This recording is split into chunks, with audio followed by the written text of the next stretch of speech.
Good morning. It is March 1st. It is Sunday morning. It is chilly here in St. Louis, Missouri.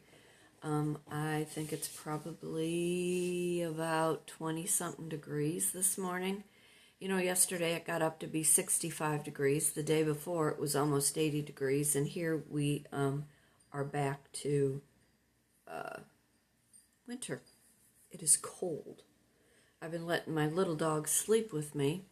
And that heat that comes off that little body, all 25, 30 pounds of her, it's been very comforting because when you have warmer weather and you go to colder weather, the body doesn't know how to adjust. What do you have on tap for today? What is your routine going to be? What are you going to do for some enjoyment? And what are you going to do to bring you a little solitude to get ready for the week? On Friday, I was so busy. You know, I made that bourbon beef, which was absolutely delicious, and I'd worked in the yard, had ran to the grocery store. I was busy from the moment I got up in the morning till I went to bed. That is typically how I like to spend my days off. Yesterday, I ran over to the eye doctor again. There was a tear in the one lens. That's why it felt like it was stabbing my eye. And then she tweaked the other eye far distance.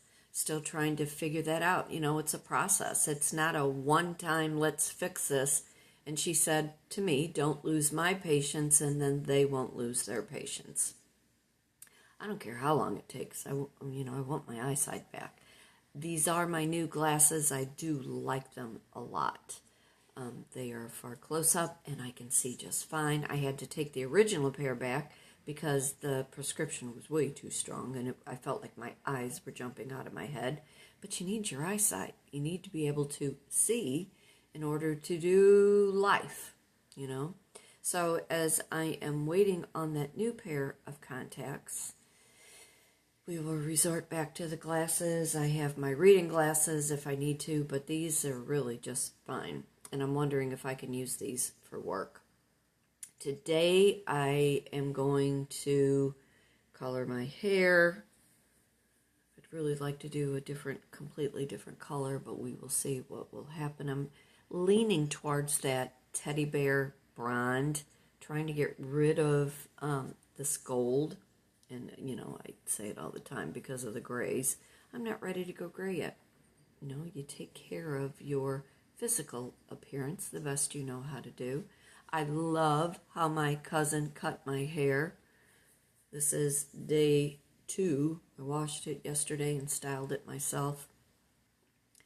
You know, letting it grow. Doing all the things that I need to do to take care of myself. You know, I walked the dog yesterday, actually walked 2 of the dogs yesterday. Lola, my all-white boxer, the one that's more boxer than pitty, she walks beautifully. And then Frances, the little staffy, I can take her anywhere. I want to get into the habit of putting her in my car. I do have dog seat belts to connect to her harness and then connect to the car so I can keep the window rolled down because she loves to stick her head out the window. You know, Lola and Hank, they get sick when they're in the car, so I have to get some Dramamine when I take them anywhere. And Shug, my hound Aussie, I can't take her anywhere by myself anymore. She's just too big and too powerful, and she still thinks everybody is out to get us. But today I'm hoping to make some stuffed peppers. I bought some wonderful produce at my favorite produce store in Webster Groves over at Rogers. $8. I had a whole box. I had portobello mushrooms that were that big that I made for dinner last night with some leftover baby pastina soup that I had made earlier in the week. You know, last Monday it was so cold. You know, I couldn't get warm, and when I'm freezing like that, you know, you need something warm for your inners. But I had bought tri-colored peppers, red, orange, and yellow. I don't like green peppers. They taste different.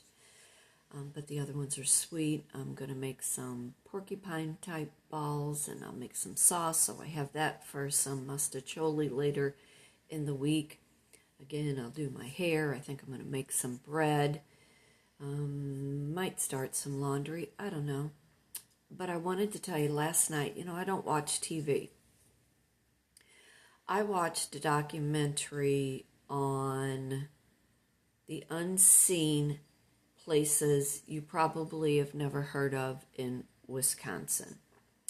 I'm looking at my YouTube here. I have a couple new subscribers, so thank you very much. I greatly appreciate that. The goal is to get to 1,000, and I am at 474. So if you like any of my content, please subscribe. I would greatly, greatly appreciate it. A lot of things I talk about is lifestyle content, business coaching, life coaching. I sound like a broken record sometimes. Not a doctor, not a psychologist, don't play one on TV.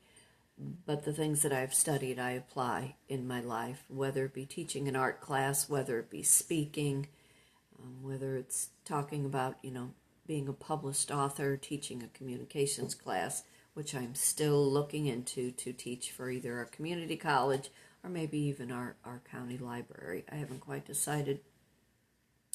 But I went down a lane and I forgot what I was originally talking about.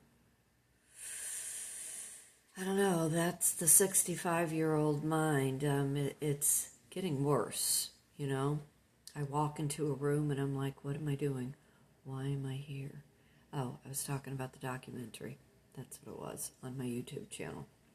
So, my sister lives in a small town in Wisconsin, right about an hour outside of Madison. And I've always been fascinated with her small town.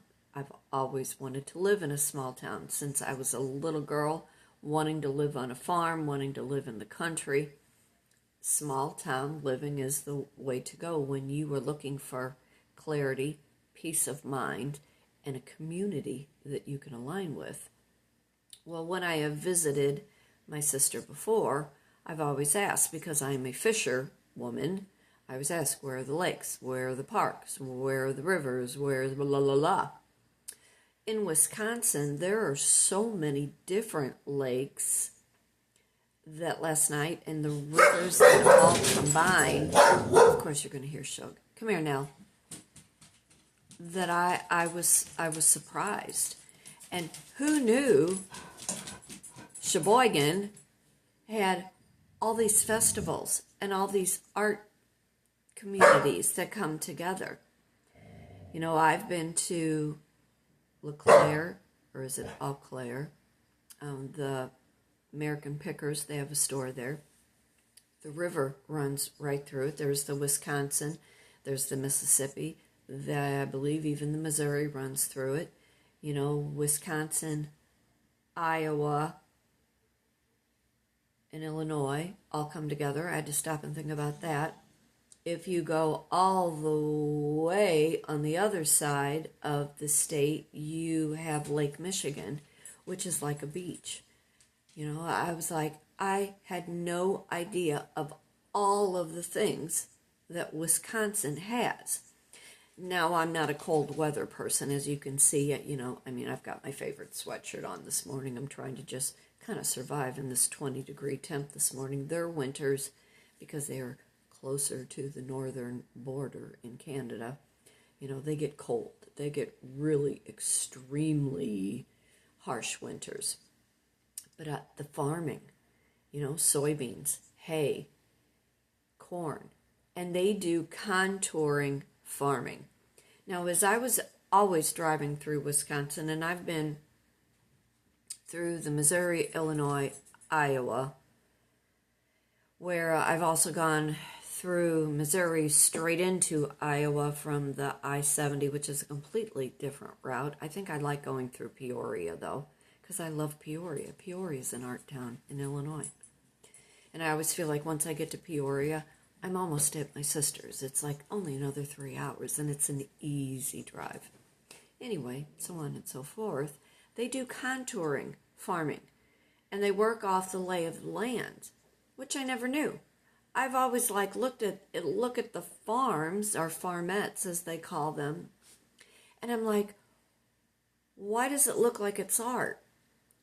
Well, it's the way that the water runs off the land is how they put their crops in. So as you are driving through different parts of, I'm sure, Iowa and Wisconsin, you see their crops that almost look like they're in wavy patterns. And I was just fascinated. Now, I don't know all of the cities because there are a lot of them, but my point being there are more lakes in Wisconsin and art communities and festivals that they have. Even back to Sheboygan, they have a bratwurst festival that people come from miles around to see. Who knew? You know, at one time I was traveling with my person and we were going to all these different places. We didn't venture too much into Wisconsin. You know, we did a little bit into Iowa. You know, we saw the Field of Dreams, and, you know, we've been to Tennessee and North Carolina and South Carolina and all those other things. There is such a great big world when you get out of your neighborhood, when you can leave the constrictive confines of your circumference, where you work, getting away from the same people that you see day in and day out. And as I was watching this last night about the unseen places of Wisconsin, and really look it up on YouTube. I mean, I don't know if you all like to travel. I don't know if you like small town living. I don't know if you like to, you know, have adventures outside of your own state. But when you are traveling with a person that you can really, really connect to, you tell all kinds of stories. You know, you learn more and more about the person and really who they are, because they become a better version of themselves when they are outside of their miserable environment. And that is the one thing I had always said to my person. You become a completely different individual. You become lighter. You become gentler. You're not as angry. You know, your mind goes to other things and the weight of the world falls off of you. That is the person that I fell in love with. So you're trying to get close to your partner, your spouse, your boyfriend, your girlfriend. Take them on a road trip. Take them outside of their environment, even if it's in your own state. Go across the state. You know, here I'm in St. Louis, Missouri. Kansas City is, 5 hours away. I'm a big Branson Table Rock girl. Again, it goes back to fishing, which I can't wait to get into my fishing equipment to see what I need, what lines I need to restring. But you want to get closer to your person. Take them on a trip. Take them on a road trip. Watch the weight of the world fall off of them. Watch how anger no longer exists in who they are. Watch the softer side of who they become and how they can be more vulnerable, where they can open up, where they talk about things that they never would have talked about with anybody else if it wasn't for you getting them outside of their miserable comfort zone. In my vision board class, you know, that I teach based in life coaching, we talk about the trips you took with your family, you know, and what was that experience? And was your dad always angry? My dad, being a truck driver, you know, he loved being on the road. Whether he was doing it for his job, it took him out of, you know, his area for the time being. But especially when my sister and I were small, he would put us in his Cadillac or his Lincoln, and we would take these trips. You know, right after Mom died, we drove from St. Louis to California. I remember bits and pieces of that trip, but I also remember coming home. We got home in less than 3 days, and that's about a 4-day trip if you think about it. Shug, stop. Come here now. You know, he'd put us in the car and we'd go to Springfield, Illinois. We'd go to Hannibal. We did all of the festivals, you know. We would go to Sedalia for the county fair. We would go to Peoria for the boat races. We did all of those things, and all those things have been embedded in my DNA. So when someone says, hey, do you want to take a trip? Or hey, do you want to go do this? Yes, because I know the experience, and I know the silly little games. You know, you look at the clouds and you look for the images in the clouds. And my running joke was every time we would go towards Florida, I would always say, look, the clouds are getting lower to the earth. Whether that was true or not, you know, it was like that running little joke. Or the other things, you know, the little road snacks. You know, I'm a diet Dr. Pepper girl and a chili cheese Frito, and those are my go-to when I go fishing also. You know, a box of Cheez-Its. You know, grabbing a deli sandwich, or my favorite little donuts with the coconut on it. You know, having a fancy coffee, having some water, having a little cooler in the back. Those make memories. It makes life just a little bit bearable. You know, it gets you and your person to see things outside of what you are succumbed to every day in your life that you no longer want to be in. I had always hoped, and this is like a real honest thing for me, I had always hoped that no matter where him and I would be going, that he would look at the reality of his self, and he would say, I think I could live here. I think I could do this. I think this would be good for my health. I think this would be good for my mind. I think this would be good for us. Because at one point in your relationship, you stop looking at just yourself and the other person just as themselves. Because when you really are a solid couple, you no longer think about what is going to serve you to keep you calm and happy and earning a paycheck, but you look to see how you can build with your other person and how the two of you become one, feeding off of each other the calm, the serenity, the adventure, the experience, knowing you can earn outside of what you are doing now. You have more capabilities than just that one thing.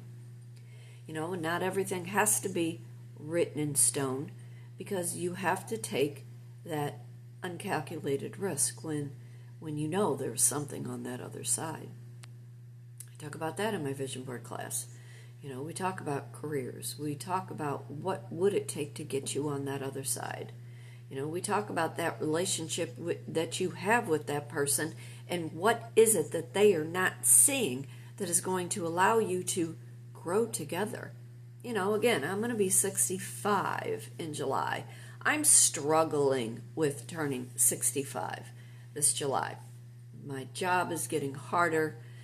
The contacts are getting less and less, you know, and I'm sending out different resumes and I'm reaching out for different opportunities.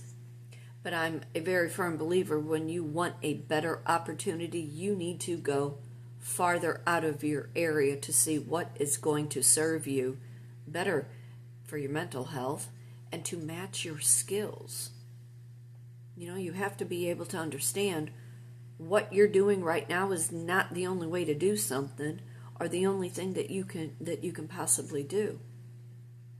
You know, my concern again, and I will talk about, you know, him and I are not together. We have not been together for, I think, now going on almost 2 years. But I was always concerned about his health. I thought he had had a heart attack here in my house, and he would refuse to go to the hospital, refuse to go to the doctor, refuse to examine the way he was living life through his job. In my mind, because of who I am and what I've always done for a living, and because of my entrepreneurial, you know, endeavors, I can do whatever anywhere.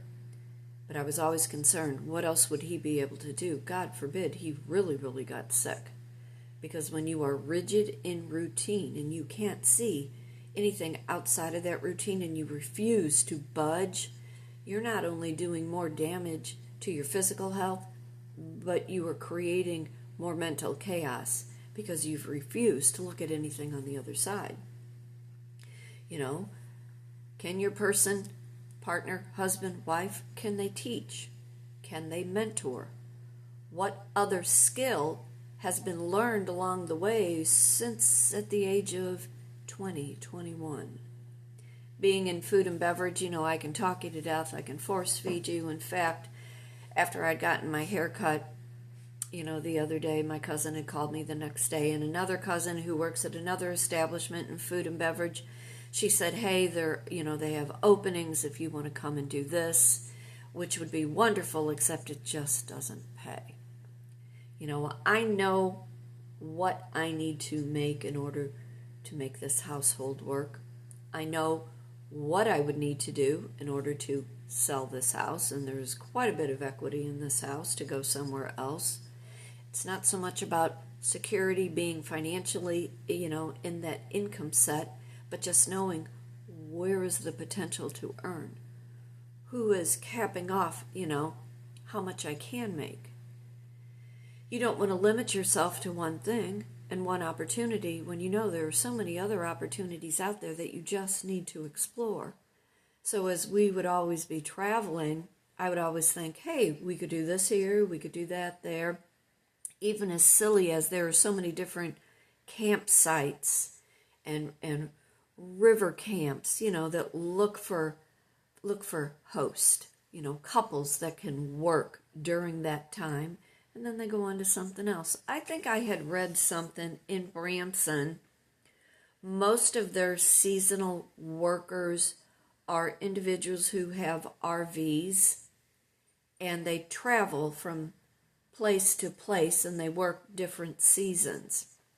And as silly as that might sound to somebody else, I thought that to be fascinating, and because of all the content creating that I did and do, I thought, what a wonderful way to talk about camping and living the RV life and, talking about fishing. And he had bought a boat at one time, and I thought, how exciting that would be. And the more that I am into all of this content creating, understanding the money that can be made when you are reaching the correct audience. So I'm asking you, as you are taking a trip, are you looking to just escape to come back to the places and the things and the people that are destroying your mental health, your physical health? Or are you taking these trips, and each time you go a little farther out, you ask yourself, can I live here? Will this make me happy? Will this bring peace and clarity and serenity and an opportunity for my person, partner, boyfriend, girlfriend? Can we earn a living here? Can we survive in this different environment? And then you take into effect too, do you have small kids? And how are you wanting your small children to grow up? What are you really wanting them to be succumbed to? I can't imagine at this point in life raising small children in the big city metropolitan area. How detrimental it is to their little frail minds, not allowing them to really experience growing up living off the land, having that small town community, going to a better school, in a better school system. And I say that gently because my daughter is an assistant principal for one of the bigger schools here in our area. But still, think about what you are contributing to your small child and what you are allowing them to experience living in a metropolitan area, being afraid. You can't even let them go out to the, in the front or in the back without wondering what is going to happen. But when you were in that small town community, when everybody knows everybody and everybody knows everybody's child, allowing them just to be more free, to be more happy, living off the land, looking at life from another side. Not everybody's a farmer, not everybody wants to have animals, but when you think about that small town community and the parades and the events, the Bratwurst Fest, the music festivals, those things that just align a little bit more with what you are trying to achieve to have that solid, happy family life. I talk about that a lot in my vision board class when I am talking about life coaching and family dynamics. That class is $65. That price has not changed. You provide all the materials. You know, another little story I want to tell, which has nothing to do with what I'm talking about now, but I was, you know, we're also engrossed in this punch monkey story.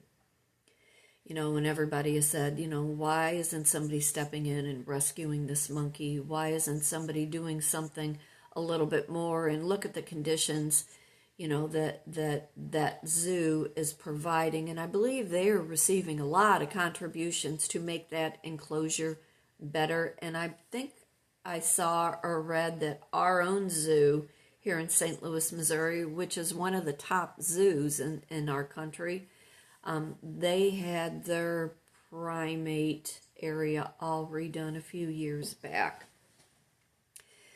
But Punch Monkey, everybody is so concerned, and we are seeing such an outpour of empathy.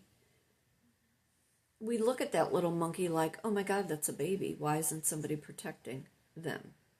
Why can you not look at your own children and wonder, what can you do to better protect them, give them a better environment and better enclosure, you know, in the home that you live, in the way that you live life. But here in St. Louis, when I was a little girl, a long time ago, we had a department store, Famous Bar, in our Southtown area. It was located at Kings Highway in Chippewa. And it was a neat little store. It was owned by Macy's. Later on, Famous Bar, you know, I love to talk about history. Famous Bar was actually a resort right outside of Eureka, Missouri. And in fact, there were quite a few little smaller resorts along the Merrimack, through Castlewood Park and so on and so forth. Well, anyway, Famous Bar originally was a resort, and people would come and they would camp and they would stay at the resort and they would swim in the river and so on and so forth, and they were known for serving their French onion soup. That's how Famous Bar, you know, when the department store, sorry, I'm fumbling over words, when the department store was actually built when the resort closed, they continued that habit with the French onion soup. And if you went to any of the Famous Bars, and there were quite a few of them, one downtown, one in Clayton, one in South City, the restaurant, you went for the French onion soup. Anyway, has nothing to do with where I'm going. So, Southtown Famous Bar was known for their pretzels, their candy department. They had a bargain basement. My grandma spent, I can't tell you how many hours in that bargain basement. She saved S&G green stamps. And I'll save that story for another time. They also had a pet department down there. Fish, birds, rabbits, guinea pigs, hamsters, and a monkey. And because back in the day you could let your kids kind of go and do, and you didn't have to worry about them being taken, my grandma would be shopping and she'd be in the bargain basement going through racks for hours on end, and I would just say, I'm going to go to the pet department. I'm going to go to the pet department. Because I think we were at Famous Bar probably at least twice a week. And then if we weren't at Famous Bar, we were at Zayre's. And then we went to the Spiegel catalog. Again, I'll save all that for another time. Anyway, they had this monkey that lived in this cage. And that monkey was there for the longest time. And every time I would go into the pet department, and it was right next to the toys. They did it on purpose, you know, that was a good marketing ploy. And I would go into that department, that part of the department, and that monkey recognized me. Like I said, we were there twice a week, if not sometimes 3 times a week. And that monkey, I'd just stare at him and I would talk to him and I'd try to pet him. And, you know, he was way, way up. And as a little girl, you know, you're standing on your tiptoes and you're trying to reach up and try not to knock anything over. And there was an attendant that went between the pet store or the pet department and the toy store, toy area department.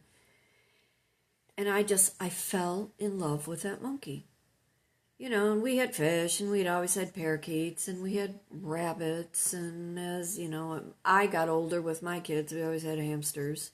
But anyway, my grandma sends my grandpa to go pick something up in will call in layaway, because back then they had a lot of layaways, where you put something in layaway and you paid weekly on it.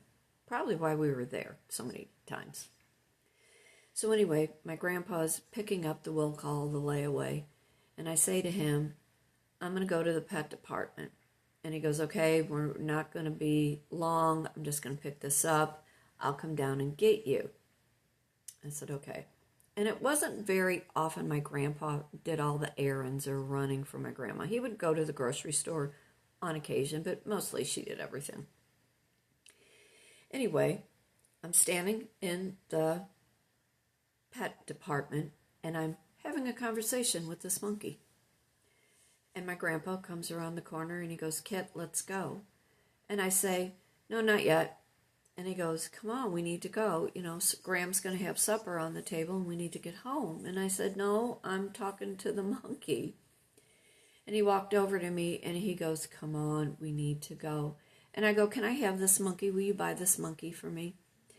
You should have seen the look on his face. And my grandpa was really a stern kind of human being. You rarely ever saw a smile crack across his face. And he looked at me and he got this smirk on his face, because I was the animal one in the family. If there was something I could bring home astray, I was always begging for some animal. And he goes, no, you can't have this monkey. And he was trying to keep such a straight face. And I said, but I really want this monkey, and this monkey has been in this cage, and I need to take him home. And I was dead serious about this monkey. My grandpa said, Kit, we cannot buy this monkey. He said, come on, we need to go. Somebody else will buy the monkey and give the monkey a really good home. I was devastated. I don't remember crying, but I know my grandpa wanted to laugh so hard because I was dead serious about buying this monkey. So anyway, we leave, and I was sad, but I wasn't crying, and I didn't talk, and I didn't talk much as a kid anyway. I blended into the woodwork. You never would have heard me or seen me. It was my sister that was always causing the commotion, throwing herself in, to the Venetian blinds. So anyway, we stop at the grocery store, and I'm sad, and my grandpa knew I was sad, and we're in line, and there was this really pretty little coloring book.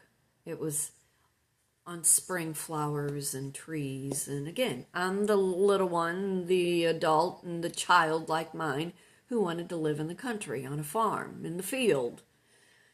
So anyway, I look at him and I go, can I have this coloring book?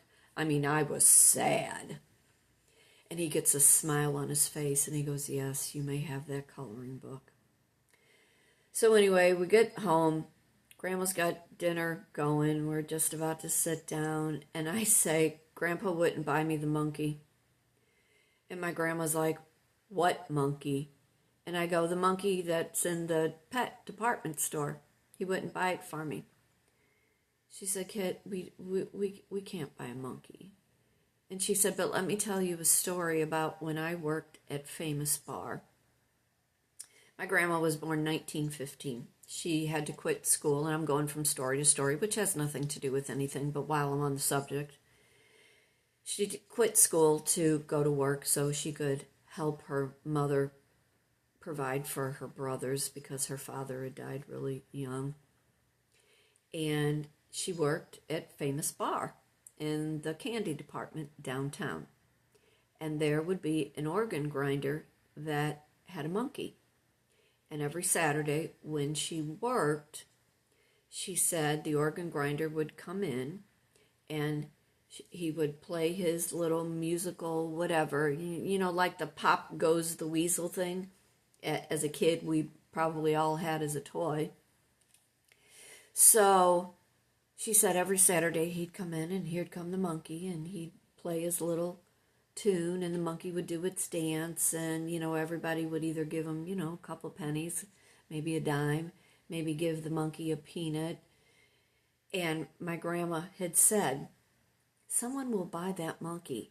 And there are so many different people out there that will train that monkey and give that monkey a good life. She said, we don't have an organ grinder. Grandpa has a guitar, but he can't play the guitar, and we can't have a monkey, and he can't go on his jobs, because my grandpa had a band. When he wasn't at the shoe store, he had a band and he played bass guitar. She said that somebody will find that monkey. Somebody will give that monkey a good life. She said that's really nice, though, that you went to buy that monkey. Okay, so that's the end of my monkey story. But when I look at Little Punch, that whole story plays out in my head over and over and over again. And although we are living in the craziest times that we could possibly ever think to live in this life, imagine giving something a better environment. So, in a long roundabout Kit kind of way, when you were next time on the road and you were looking at different things and you were telling stories with your kids and you were looking at your partner, your spouse, your significant other, your person, and you were wondering, can we have a better life elsewhere? Can we bring something else into our family life to give it a better environment? Think about all those things. Think about how your life will completely change, how you'll be able to see something and live something on the other side, where empathy and a softer, gentler life will just happen to happen because you took the uncalculated risk to live in another environment. And I know that was long and roundabout. I almost wanted to tear up at a couple different times. My nose is running because you don't know how important something is until you really look at the basis of why you think another life would be better. You're not just doing something for yourself, but you're doing something for somebody else because you want that other person to just be happier, to be healthier, to have a better mindset, to have mental clarity, to have peace of mind. Knowing the life on the other side can also provide you an income, providing for whomever it is that you are bringing into your fold. But I am Kitryn Marie. I'm an artist, writer, speaker, life and a business coach, published author, When He Had Her, available on Amazon. I teach a variety of art, communication classes based in life coaching. I do business coaching for creative-minded women who want to learn how to brand, storytell, how to go online, be live, take their gift, take their talent, use their voice to make income, leaving the 9-to-5, learning how to live life, earning on the other side of what you know right now. But for today, for tomorrow, be happy, be blessed, be thankful for everything. Remember, fate turns on a dime, and it is up to you to decide what side of the coin you want to live on. Wherever you are, stay warm. It's cold. Here in St. Louis, I believe we have rain coming in for the next 7 days. So, got to get some bread baked today. Going to do some stuffed peppers and some porcupine balls. Make some sauce for later in the week. But y'all take care, and I'll see you soon. Reach out, kitrynmarie@gmail.com. Like, subscribe, share, all the good, wonderful things. Y'all take care, and I'll see you soon. Bye.